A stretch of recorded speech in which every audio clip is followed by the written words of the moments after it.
Voter मतलब वो जो कि मतदान करता है। 77 करोड़ में अगर आप देखें तो 12 करोड़ इंटरनेट यूजर हैं जी, मोबाइल जो है आपके इंटरनेट इनेबल्ड मोबाइल है। तो ऐसा नहीं होता है कि अगर हम मोदी के साथ जुड़े हुए हैं, मोदी की बातें सुन रहे हैं, हम इंटरनेट यूजर हैं, तो हम उनको वोट भी देंगे। एक ये पैराडॉक्स है कि अगर ये रहता तो बीजेपी को सिर्फ 8 करोड़ वोट न मिलते। 2009 के चुनाव में बीजेपी को सिर्फ 8 करोड़ वोट मिले हैं, जबकि कांग्रेस को 12 करोड़ मिले हैं।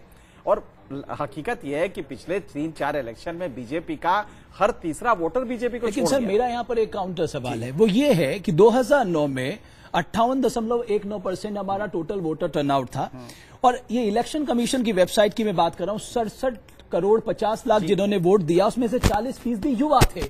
इन 40% यूथ में से केवल वोट देने 20 से 25% लोग आए। तो हम कैसे मान सकते हैं कि आप सोशल साइट में अगर आप ज्यादा से ज्यादा अपनी इन्वॉल्व करेंगे तो वो वोट के बूथ पे लेवल तक। एग्जैक्टली, आप मेरी बात कह रहे हैं, यही मैं कह रहा था कि कहीं गलतफहमी बीजेपी को या नरेंद्र मोदी को अगर ये है कि जो लोग यूज करते हैं या उनके साथ कनेक्टेड भी हैं, suppose they are staying connected, इसका मतलब ये नहीं होता है कि इससे वोट में भी कन्वर्ट होगा। लेकिन हाँ, एक टेक्नोलॉजी है जिससे कि आप कन्विंस कर सकते हैं, अपनी बात मैसेजिंग में कर सकते हैं। मुश्किल ये है कि भारत का जो युवा है, ये बात आपने बिल्कुल सही कही कि करीब 10.5 करोड़ नया युवा जुड़ने जा रहा है, जिसकी उम्र 18 से 23 साल की होगी।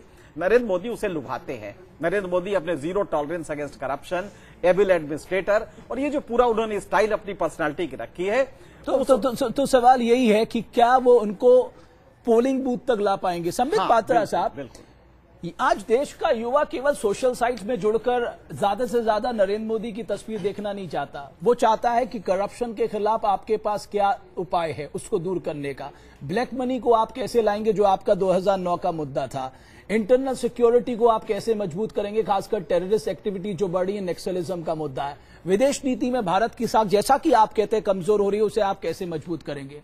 आपने अभी तक कोई एजेंडा साफ नहीं किया अपना, कुछ भी दर्शकों को नहीं दिखा। हम इसलिए अल्टरनेट हैं, हमारे पास ये रास्ते हैं जिससे हम ये सभी उपाय करके देश को एक अच्छी स्थिति पर लाएंगे। क्योंकि खतरा ये है कि कहीं इंडिया शाइनिंग की तरह ये फेल ना हो जाए। पात्रा साहब, देखिए, प्रश्न जो है आपका ये 2 उत्तर मांग करता है। पहला, एक तो फेसबुक क्या महत्वपूर्ण है, और दूसरा आपने कहा कि हमने अभी तक एजेंडा सेट नहीं किया है।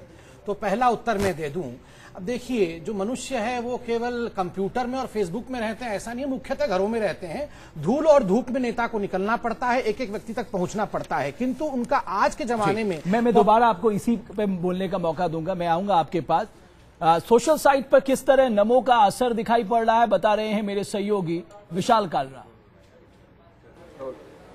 2014 में लोकसभा चुनावों के लिए चुनाव अभियान समिति की अध्यक्षता मिलने के बाद Narendra Modi grass root level पर तो एक्टिव हैं ही, लेकिन नरेंद्र मोदी और उनकी टीम ने सोशल मीडिया पर भी जबरदस्त मौजूदगी दर्ज करवाई है। आइए आपको यहां पर समझाने की कोशिश करते हैं कि किस तरह से सोशल मीडिया का इस्तेमाल नरेंद्र मोदी अपने साथ ज्यादा से ज्यादा लोगों को जोड़ने के लिए कर रहे हैं। फेसबुक की बात हो, ट्विटर की बात हो, या फिर बात हो यूट्यूब की, ये वो तमाम मंच हैं, तमाम प्लेटफॉर्म्स हैं जिनके जरिए युवा वर्ग और शहरी मिडिल क्लास अपने आप को कनेक्टेड महसूस करता है। और नरेंद्र मोदी का टारगेट भी वही युवा वर्ग और शहरी मिडिल क्लास है जिसे वो अपने साथ इन प्लेटफॉर्म्स के जरिए जोड़ने की कोशिश कर रहे हैं। सबसे पहले आपको दिखाते हैं नरेंद्र मोदी का ऑफिशियल फेसबुक पेज, जहां पर लाइक्स की जो संख्या है वो 21 लाख से भी ज्यादा है, यानी कि 21 लाख से ज्यादा लोगों ने नरेंद्र मोदी के इस ऑफिशियल फेसबुक पेज को लाइक किया है। इस पेज पर क्या कुछ होता है, इस पेज पर नरेंद्र मोदी से जुड़ी हुई हर जानकारी मौजूद होती है। वो इस वक्त कहां हैं, वो क्या कर रहे हैं, क्या उनकी उपलब्धियां आज तक गुजरात में रही हैं, और गुजरात का जो विकास मॉडल है उसे नरेंद्र मोदी किस तरह से भारत में लागू करने का सपना देखते हैं, ये तमाम जानकारियां यहां पर मौजूद रहती हैं। साथ ही साथ अलग अलग टीवी चैनलों को जो इंटरव्यू देते हैं नरेंद्र मोदी, अलग अलग अखबारों को जो इंटरव्यू देते हैं, उनकी तमाम जानकारियां भी यहां पर मौजूद रहती हैं। साथ ही साथ अगर उनकी बात की जाए ट्विटर हैंडल की, ट्विटर हैंडल पर देखिए 18 लाख से ज्यादा फॉलोअर्स हैं नरेंद्र मोदी के।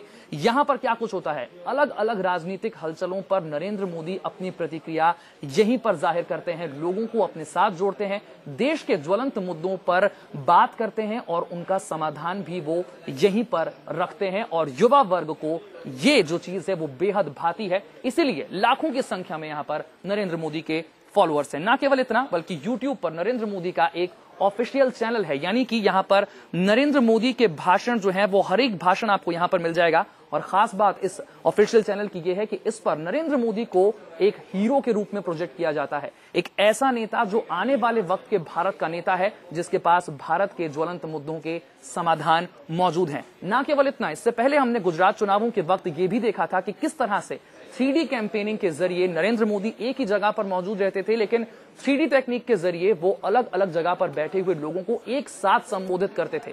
भारत में इस तरह की चीजें ज्यादा नहीं देखी गई हैं। आज के वक्त के सबसे ज्यादा टेक फ्रेंडली नेताओं में अगर कहा नरेंद्र मोदी का नाम लिया जाए तो वो बिल्कुल भी गलत नहीं होगा।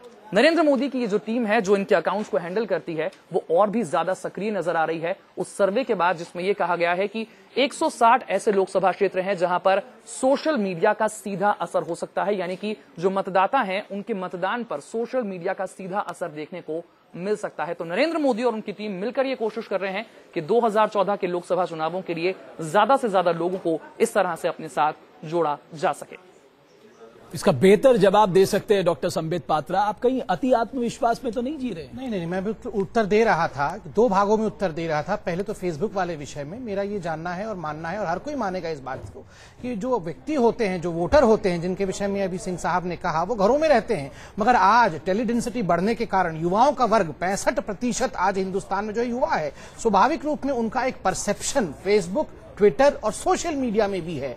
और कोई भी बुद्धिमान व्यक्ति जो कि चुनावी प्रक्रिया में है, वो ना केवल धूल और धूप सहता हुआ घर तक पहुंचे, मगर बुद्धिमान व्यक्ति वही है जो सोशल मीडिया को भी यूटिलाइज करे, ज्यादा से ज्यादा लोगों तक अपने विषय देगा। नहीं, वही बता रहा हूं, ज्यादा के सामने जो चुनौतियां हैं उसके लिए आपके पास मैंने कहा ना, पहला भाग का उत्तर, दूसरे भाग का उत्तर मैं ये बता रहा हूं। देखिए, दूसरे भाग का महत्वपूर्ण उत्तर यह है कि जो एजेंडा सेट करने की बात आपने कही, वो एजेंडा अपने कर्मों से ही प्रतिबिंबित होता है कि क्या नरेंद्र मोदी जी ने एक शासक के रूप में गुजरात में वो सब कुछ किया जो हिंदुस्तान देखना चाहता है। और मुझे लगता है आप भी मेरी बात से सहमत होंगे कि जो परफॉर्मेंस उन्होंने गुजरात में दिखाया है, उस परफॉर्मेंस ने ही उन्हें नरेंद्र मोदी बनाया है। उस परफॉर्मेंस के कारण ही वो आज उस पोजीशन में आप बेहतर बता सकते हैं। संबित पात्रा साहब को बताइए कि गुजरात के अलावा 27 राज्य और 7 टेरिटरीज हैं इस देश में जो बिल्कुल भिन्न है, जिनकी भौगोलिक परिस्थिति भिन्न है, जहां के आचार विचार, जाति, कास्ट, बोलचाल सब भिन्न है। बताइए। नहीं, लॉजिक पावर अलग अलग है और एक्सेसिबिलिटी इंटरनेट से लेके अलग अलग है। एक बात आप माने संबित जी, पिछला इलेक्शन हुआ था, कोई मोदी का जो वोट परसेंटेज था बहुत ड्रास्टिकली बदला नहीं था। ये ऐसा नहीं होता है कि अगर आपने सोशल मीडिया में 3D में देखने लगे तो आपको कोई गैलपिंग इफेक्ट मिल जाएगा, ऐसा नहीं होता है। हाँ, थोड़ा बहुत इंपैक्ट पड़ता है। जो खतरा है वो ये है कि आप वल्नरेबल भी होते हैं। अगर मान लीजिए कि एक आपके खिलाफ कोई ऐसी चीज आ जाती है जो अपीलिंग है, तो ये जो यूथ है जो कि लॉजिकली करेक्ट कई बार नहीं होता है, देखिए आप इसको रिप्लेस नहीं कर सकते कि इलेक्ट्रॉनिक मीडिया का जो मैसेज है उसकी क्रेडिबिलिटी हाई होती है, न्यूज़पेपर की क्रेडिबिलिटी हाई होती है। आप जो ट्विटर देखते हैं, ये सब देखते हैं तो कुछ 1-on-1 होता है, एक आदमी दूसरे से संवाद करता है, काफी लोग उसको देखते हैं, इसमें बहुत ज्यादा क्रेडिबिलिटी नहीं होती है। इसलिए मुझे लगता है कि आप अमेरिका में देख लीजिए, कभी भी आपने नहीं देखा होगा कि वहां के इलेक्शन ट्विटर पे लड़े जाते हो। भारत में ये एक तमाशा आया है और कहीं मुझे लगता है कि नरेंद्र मोदी पे ज्यादा भरोसा कर रहे हैं और इससे कहीं गलत ना हो जाए। मुझे लगता है कि बीजेपी को तो आप बेहतर बता सकते हैं, कहते हैं दूध का दला भी छाछ फूक फूक के पीता है। 2004 का कैंपेन लग चुका है और आपके पास शाइनिंग इंडिया जैसे आपके नारे थे और भारत के इस निर्माण में हक है मेरा, ये भी अपने आप एक नारा। मैं आऊंगा आपके पास। बीजेपी नेता जीवीएल नरसिम्हा से बात की हमारे सहयोगी अमितेश ने। आखिर इस रणनीति के पीछे बीजेपी की मंशा क्या है? 165 सीट क्या वाकई फेसबुक, ट्विटर या सोशल साइट के जरिए जीती जा सकती हैं? जाने माने साइकोलॉजिस्ट और बीजेपी की तरफ से चुनाव सुधार समिति के मेंबर जीवीएल नरसिम्हा साहब हमारे साथ मौजूद हैं। आइए उनसे बात करते हैं किस तरह बीजेपी सोशल मीडिया का उपयोग करने जा रही है। सर, ये बताइए, जिस तरह से बीजेपी की तरफ से, खासतौर से नरेंद्र मोदी की तरफ से, जो कहा जाता है सोशल मीडिया से जुड़े हुए लोगों को अपनी तरफ खींचने के लिए एक एग्रेसिव कैंपेन चलाने की बात होती है, किस तरह आप लोग ये करने जा रहे हैं? अब देखिए, आजकल मेन स्ट्रीम मीडिया के साथ साथ जो सोशल मीडिया है, जिसमें फेसबुक, ट्विटर ये सब हैं, इस साइबर स्पेस में ऑलरेडी बीजेपी काफी बढ़त ले चुकी है और उसमें मोदी जी पूरे दुनिया में, न सिर्फ भारत में, पॉलिटिकल लीडर्स में सबसे आगे चल रहे हैं वो फॉलोइंग को देखकर। और उन तो एक तरह से नरेंद्र मोदी इस समय पोस्टर बॉय बने हुए हैं अगर सोशल साइट्स की हम बात करें। समित पात्रा साहब, आप बेहतर बता सकते हैं क्योंकि आपने 2004 का चुनाव जो है वो बहुत बड़े 2 स्लोगन के साथ लड़ा। आज वो कांग्रेस भी एक नारा देती है कि साहब भारत के इस निर्माण में हक है।